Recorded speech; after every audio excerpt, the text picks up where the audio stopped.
नमस्कार, स्वागत है आपका फेवरना हिंदी क्लासेस के यूट्यूब चैनल पर। और इस क्लास में अपन पढ़ रहे थे हिंदी भाषा की शिक्षण विधियां, जो कि पिछली क्लास में कंप्लीट हो चुकी है।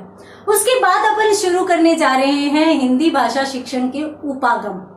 तो उपागम भी आपके सिलेबस में एक महत्वपूर्ण टॉपिक रहता है। तो चलिए शुरू करते हैं भाषा शिक्षण के उपागम।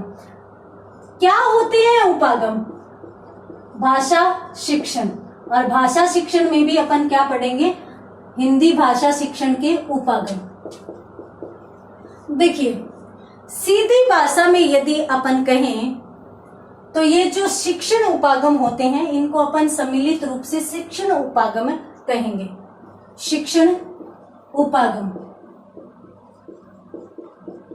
क्या होते हैं ये उपागम? देखिए, यदि अपन भाषा को सरल व व्यावहारिक रूप देना चाहते हैं, या व्यावहारिक रूप से समझना चाहते हैं, तो हमारे लिए उपागमों का ज्ञान होना, भाषा के उपागमों का ज्ञान होना अत्यंत आवश्यक है। क्यों आवश्यक है? क्योंकि अपन सामान्यतः भाषा उपागम भाषा के तत्वों को भी कह सकते हैं। भाषा के जो विभिन्न तत्व होते हैं उनको भी अपन भाषा उपागम का नाम दे सकते हैं। देखिए, अपन शिक्षण हेतु विभिन्न विधियों का प्रयोग करते हैं, शिक्षण विधियों का प्रयोग करते हैं। और ये जो शिक्षण विधियां हैं, उनका निर्धारण कौन करता है?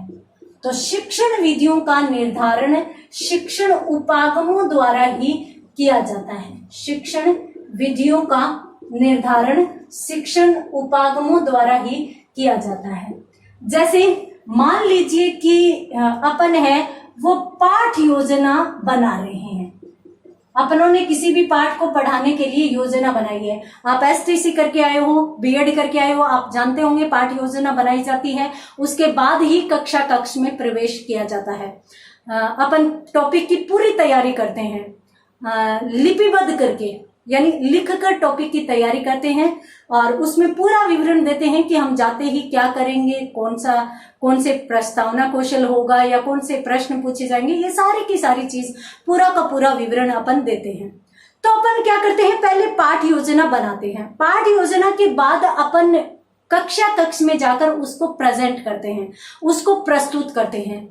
तो प्रस्तुत जब अपन करना शुरू करते हैं, तब अपन विभिन्न माध्यमों का प्रयोग कर सकते हैं, विभिन्न शिक्षण विधियों का प्रयोग कर सकते हैं। अपन व्याख्यान विधि द्वारा जो पाठ योजना को पढ़ा सकते हैं, अपन चित्र विधि द्वारा, अपन खेल विधि द्वारा, अपन यंत्र विधि द्वारा, अनेक विधियां हैं। अगर आप व्याकरण शिक्षण करवा रहे हो तो आगमन विधि द्वारा, निगमन, कोई सी भी विधि का प्रयोग आप कर सकते हो।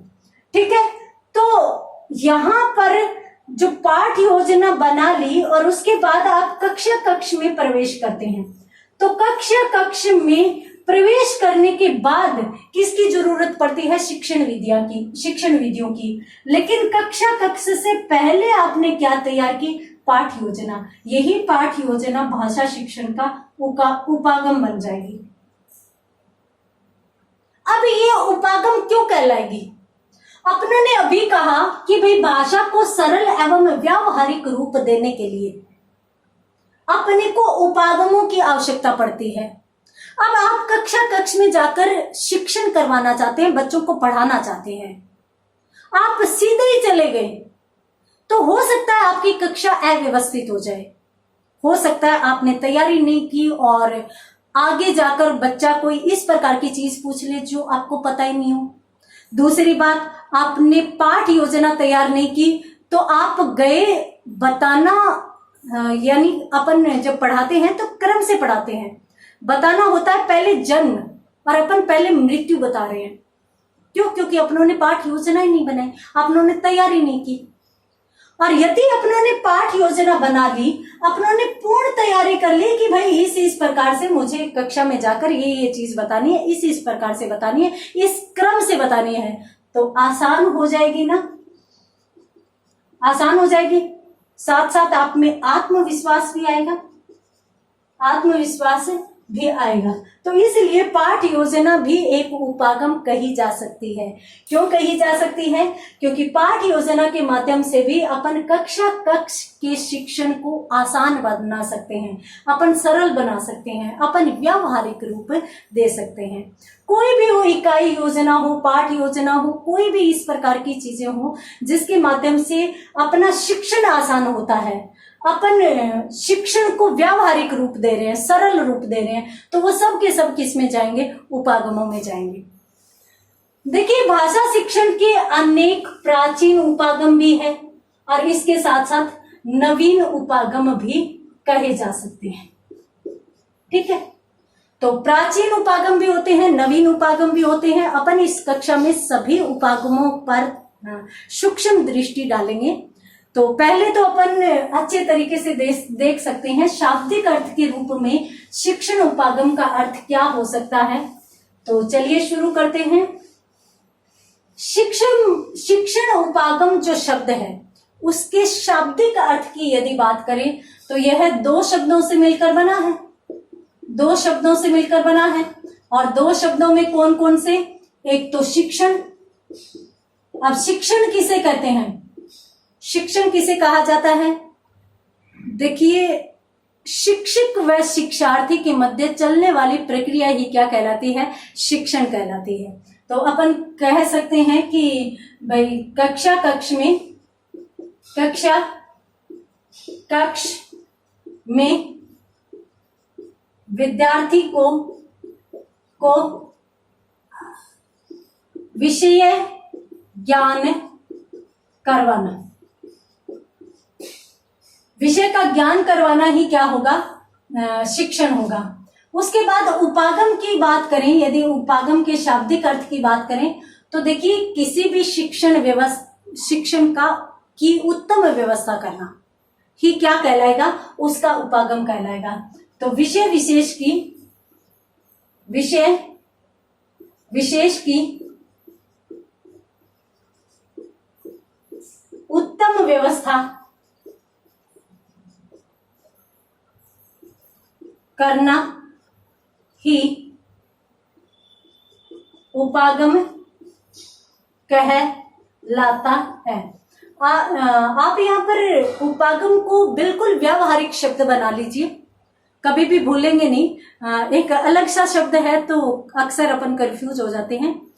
आप किसी भी काम को, अब देखिए अपन लगभग भारत में महिलाएं हैं वो खाना बनाना जानती है। अब खाना बनाना और एक इसको अच्छे तरीके से बनाना, दोनों चीजों में अंतर है। आप एक तो दाल बना रहे हो उस दिन जब आप घर के लोग हो और सामान्य तौर पर आप ही खाने वाले हो, और एक जिस दिन गेस्ट आए हैं उस दिन आप दाल बना रहे हो, अंतर होगा ना। तो आप नॉर्मल डे में जो दाल बनाते हो वो तो है सिर्फ और सिर्फ शिक्षण या सिर्फ और सिर्फ कार्य, परंतु जिस दिन आपने गेस्ट के लिए उत्तम व्यवस्था से कार्य किया, उत्तम तरीके से कार्य किया, आपने श्रेष्ठ देने की कोशिश की, वहां पर वो जो तरीका है वो क्या कहलाएगा? उपागम कहलाएगा। तो यहाँ पर अपन सम्मिलित रूप से यूं कह सकते हैं, शिक्षण उपागम क्या हो सकता है? शिक्षण उपागम ये हो सकता है कि कक्षा कक्ष के दौरान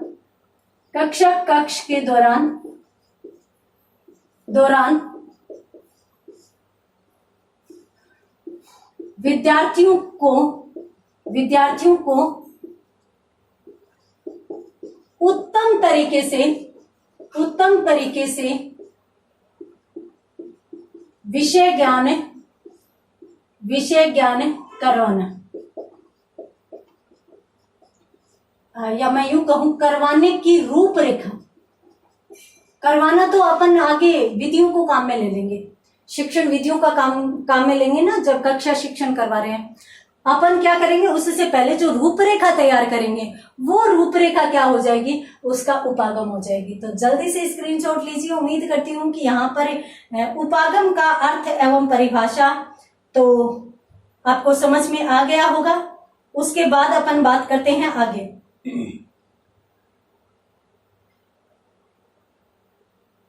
देखिए, जो भाषा शिक्षण के उपागम है, या अपन यूं कहें नवीन जो उपागम है, उसमें स्पेशली विषय की तैयारी हेतु जो विभिन्न विद्वान है उन्होंने विभिन्न उपागमों की व्यवस्था की है, विभिन्न उपागमों के बारे में बताया है। देखिए, अगर अपन नवीन विचारधारा के अनुसार देखें, नवीन विचारधारा, मैंने आपको कहा था प्राचीन विचारधारा और नवीन विचारधारा। यदि अपन नवीन विचारधारा के अनुसार देखें तो देखिए, लुम्सडेन नामक एक विद्वान थे, लुम्सडेन नामक एक विद्वान थे जिन्होंने भाषा शिक्षण के लिए तकनीकी उपागम बताए थे। तकनीकी उपागम, अब तकनीकी उपागम का क्या मतलब हुआ? इन्होंने यूं कहा कि भाई जब शिक्षण करवा रहे हो, शिक्षण एक बहुत ही उच्च प्रकार का कार्य है। जब आप शिक्षण करवा रहे हो तो उसकी उच्च कार्य के लिए उच्च प्रकार की टेक्निक्स होनी चाहिए, यानी आपकी व्यवस्था भी बहुत ही उत्तम तरीके की होनी चाहिए वहां तक पहुंचने के लिए। तो आप इसके लिए क्या करें? अपने शिक्षण को बेहतरीन बनाने के लिए क्या करें? आप 3 प्रकार के उपागमों को प्रयोग में ला सकते हैं, और इसीलिए इन्होंने शिक्षा के तकनीकी उपागम इनको नाम भी दिया है। कौन सा? शिक्षा के तकनीकी उपागम नाम इन्हें दिया है। इनका मतलब क्या होगा शिक्षा के तकनीकी उपागमों का? इनका मतलब भी यही होगा कि भाई अपन शिक्षा में ऐसी टेक्निक्स काम में लें, या शिक्षा में ऐसे उपागमों की तैयारी करें, ऐसी शिक्षण व्यवस्था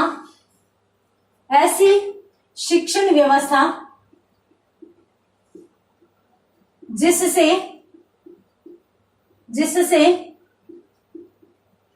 प्रभावशाली तरीके से शिक्षण कार्य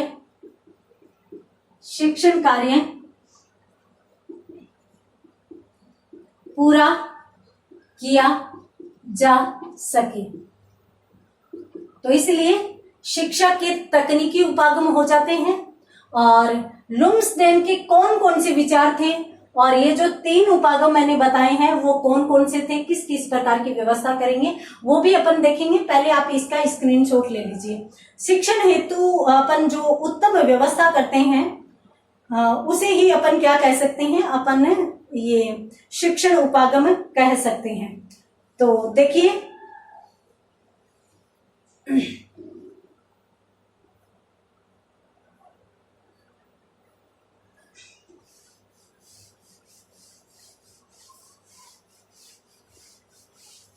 शिक्षण तकनीकी उपागम, शिक्षण तकनीकी उपागम, शिक्षण तकनीकी उपागम की 3 माने गए हैं, 3 बताए गए हैं। किसने बताए हैं? लुम्सडेन ने बताए हैं। लुम्सडेन द्वारा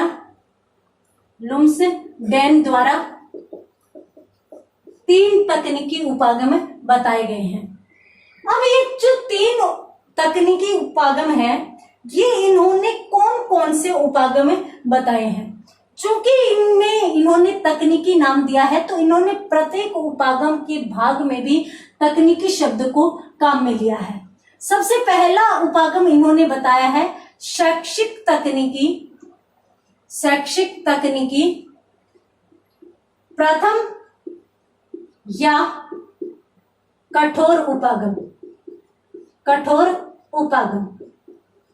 पहला उपागम इन्होंने ये बताया, और इनके जो 3 उपागम बताए हैं, तीनों में ही तकनीकी शब्द का प्रयोग किया जाएगा। तो शैक्षिक तकनीकी,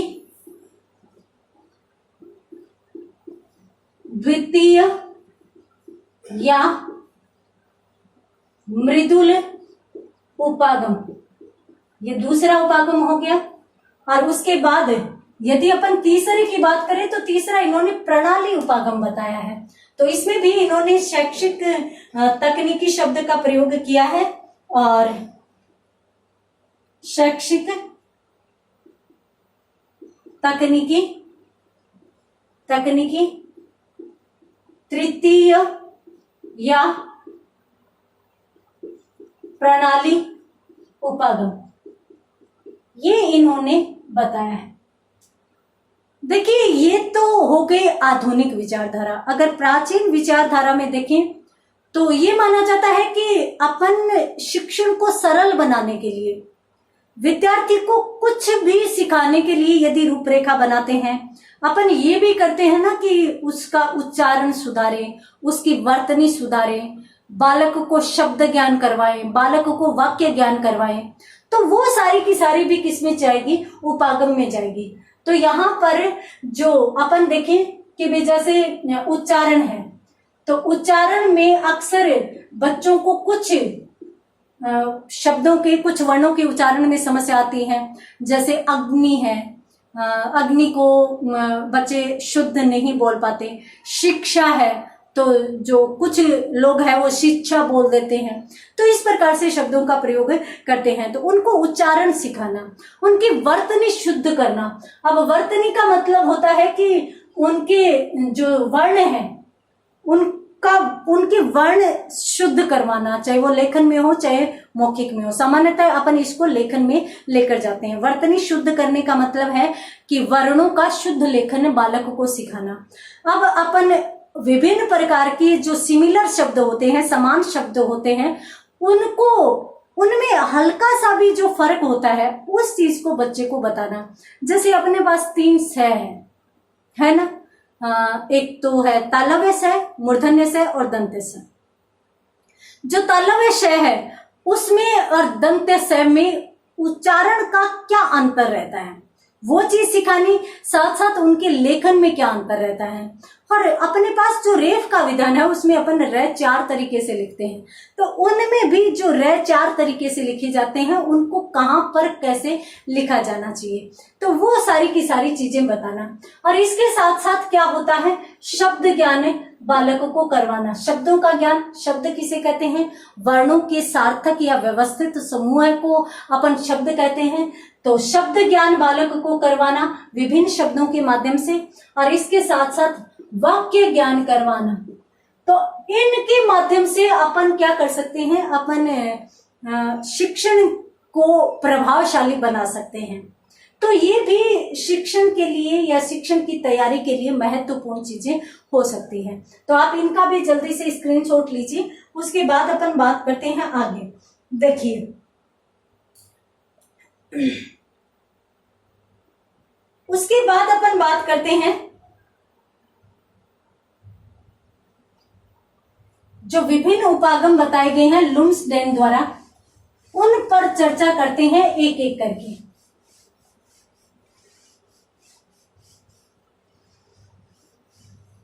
जो पहला उपागम था कौन सा था? देखिए पहला है शैक्षिक तकनीकी प्रथम या कठोर उपागम। ये उपागम सबसे पहले लुम्सडेन द्वारा दिया गया था। कौन सा, कब दिया गया? देखिए 1964 ईस्वी में ए लुम्सडेन द्वारा इस उपागम का प्रवर्तन किया गया। तो सबसे पहले जो लुम्सडेन थे उन्होंने कौन से उपागम को कहा था, कौन सा उपागम दिया था? कठोर उपागम दिया था। देखिए जो ये उपागम है वो जाहिर सी बात है कि तकनीकी से संबंधित था, तो इस उपागम को मशीनी प्रणाली भी कहा जा सकता है। अर्थात अपन जब भी कक्ष के दौरान शिक्षण करवाते हैं तो उस शिक्षण की रूपरेखा में अपन दृश्य व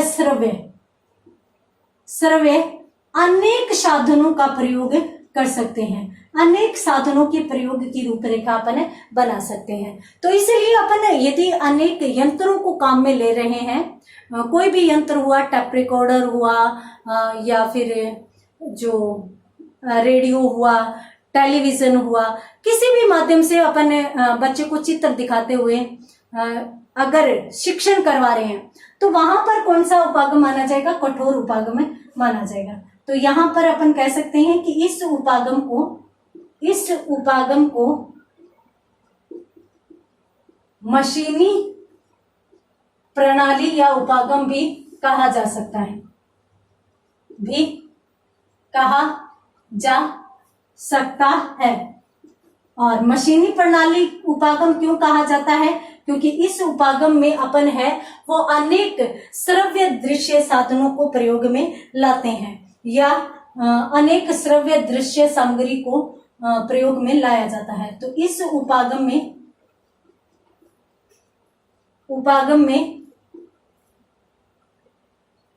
अनेक श्रव्य दृश्य सामग्रियों को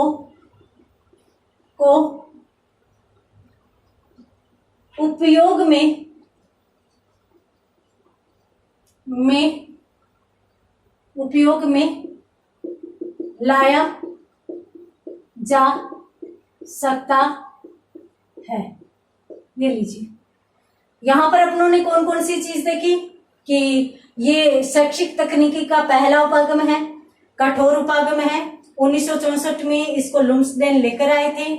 ये एक मशीनी प्रणाली कही जा सकती है और इसके साथ साथ अपन इसमें अनेक श्रव्य दृश्य सामग्रियों को प्रयोग में ला सकते हैं। तो जल्दी से स्क्रीनशॉट लीजिए, उसके बाद अपन बढ़ते हैं आगे। इस प्रणाली का आधार क्या है और इस प्रणाली के संबंध में जो महत्वपूर्ण बात कही जा सकती है वो कौन सी हो सकती है? तो यदि अपन इस प्रणाली के आधार की बात करें, अपनों ने अभी देखा कि भाई इसको मशीनी प्रणाली कहा जाता है क्योंकि अनेक मशीनों का, अनेक यंत्रों का इसमें प्रयोग किया जाता है। तो अपन यहां पर ये बात भी कह सकते हैं कि भाई ये प्रणाली जो है या इस उपागम का आधार भौतिक विज्ञान, क्योंकि भौतिक विज्ञान के माध्यम से ही अपन अनेक यंत्रों को तैयार करते हैं। तो इस उपागम का आधार भौतिक विज्ञान व इंजीनियरिंग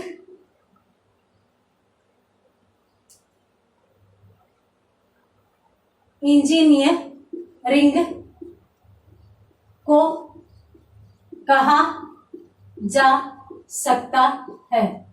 यानी इसका आधार क्या है? भौतिक विज्ञान है या इंजीनियरिंग का है। क्यों है? क्योंकि भौतिक विज्ञान द्वारा अपन विभिन्न साधनों को प्राप्त करते हैं, विभिन्न इंजीनियर जो है वो मिलकर इसको बनाते हैं। उसके बाद यदि अपन देखें तो देखिए, आपने पाठ योजना तैयार की थी तो उस समय आपने देखा होगा कि आप कुछ ज्ञानात्मक प्रश्न बनाते थे, कुछ अवबोधात्मक प्रश्न बनाते थे। तो उनमें से यदि अपन इस उपागम की बात करें तो इस उपागम द्वारा सिर्फ और सिर्फ ज्ञानात्मक पक्ष का ही विकास किया जा सकता है। क्यों? क्योंकि मशीनें यदि ज्ञान करवाती है तो जाहिर सी बात है, अब कंप्यूटर गणना तो कर देता है, भाव थोड़ी ना होते हैं उसमें। तो उसी प्रकार से अपन कह सकते हैं कि ये जो उपागम है, ये जो प्रणाली है, इसमें अपन क्या कर सकते हैं? अपन सिर्फ ज्ञानात्मक पक्ष का विकास करते हैं। तो इसलिए इसका संबंध सिर्फ ज्ञानात्मक पक्ष से है और इसमें सिर्फ और सिर्फ अनुदेशन दिया जाता है। मशीनें अपनी बात नहीं सुन पाएगी, तो इसलिए इसमें अनुदेशन दिया जाता है। तो इस उपागम का संबंध ज्ञानात्मक पक्ष से पक्ष से होता है। और एक बात और, इसमें क्यों होता है? क्योंकि इसमें अनुदेशन दिया जाता है। तो यहां पर ये चीज है वो महत्वपूर्ण कही जा सकती है। जल्दी से स्क्रीनशॉट लीजिए। और इसके साथ साथ अपन और चीजें भी इसमें कौन सी देख सकते हैं। चूंकि इसे मशीनी उपागम कहा जा सकता है, ये तकनीकी से संबंधित है, तो अपन अनेक प्रकार की मशीनों का प्रयोग इसमें कर सकते हैं। मैंने आपको बताया भी था पहले। तो यहाँ पर अपन ये कह सकते हैं कि इस उपागम में या इस उपागम का जो प्रारूप है वो मशीनीकरण से होता है, तो यह मशीनीकरण से ही संबंधित होगा। तो यह जो तकनीकी है या यह जो प्रणाली है वो मशीनीकरण की शिक्षा से संबंध है। और यह मशीनीकरण शिक्षा से संबद्ध है। और इसमें क्या है कि अनेक मशीनों, अब अनेक मशीनों में कोई भी आ सकता है। अनेक मशीनों यथा tap recorder, television, tap recorder, इसके साथ साथ टेलीविजन, और अपन कह सकते हैं लिंग्वा फोन,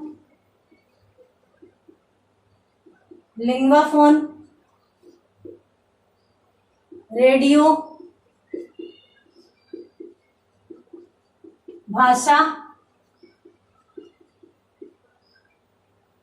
भाषा प्रयोगशाला।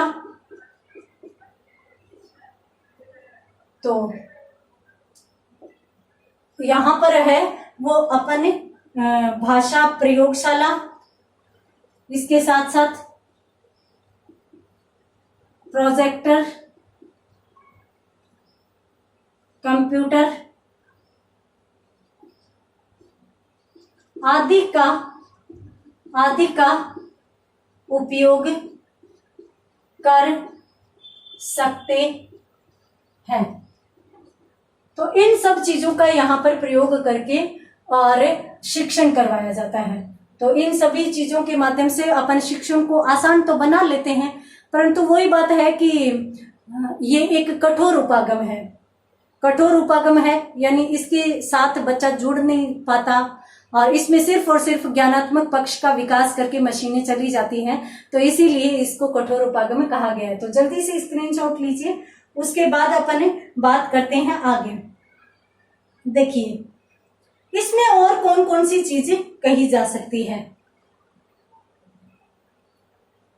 देखिए इन्होंने 1964 में यह उपागम दिया था। किसने दिया था? ए लुम्सडेन ने।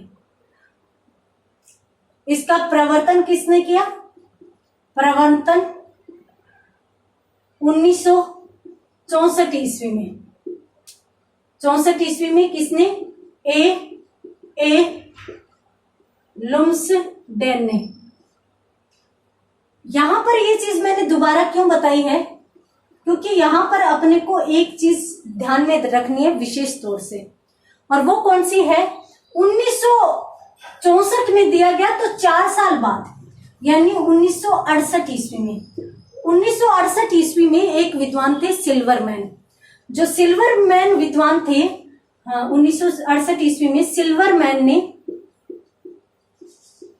सिल्वरमैन नामक जो विद्वान थे उन्होंने इसको सापेक्षित तकनीकी का नाम दिया था, यानी इसका नाम परिवर्तित किया था। और सिल्वरमैन बराबर लुम्सडेन के साथ चलेंगे, यानी सभी उपागमों में कहीं न कहीं कुछ न कुछ बदलाव व परिवर्तन वो करते नजर आएंगे। तो 1968 ईस्वी में सिल्वरमैन ने इसे इसे सापेक्षित तकनीकी उपागम का नाम दिया। ये लीजिए, ये था प्रथम उपागम भाषा शिक्षण का। अगर नवीन तरीके से देखें 1964 में आया था, तो आप इसको भी नोट करेंगे। और ये जो उपागम है, इन उपागमों में जो नवीन उपागम है उनमें लुम्सडेन का बहुत बड़ा योगदान है, जिन्होंने 3 ही प्रकार के उपागम बताए हैं। उनमें से पहला उपागम जो कठोर है वो उन्होंने देख लिया। उसमें जो महत्वपूर्ण चीजें हैं, एक तो ज्ञानात्मक पक्ष का विकास होता है, दूसरा मशीनों एवं यंत्रों का सर्वाधिक प्रयोग होता है, और तीसरा सिल्वरमैन का भी इसमें योगदान रहता है, जिन्होंने नाम बदल दिया था। तो उम्मीद करती हूँ ये समझ में आ गया होगा, और मिलते हैं अगली क्लास में अगले टॉपिक के साथ। तब तक के लिए धन्यवाद।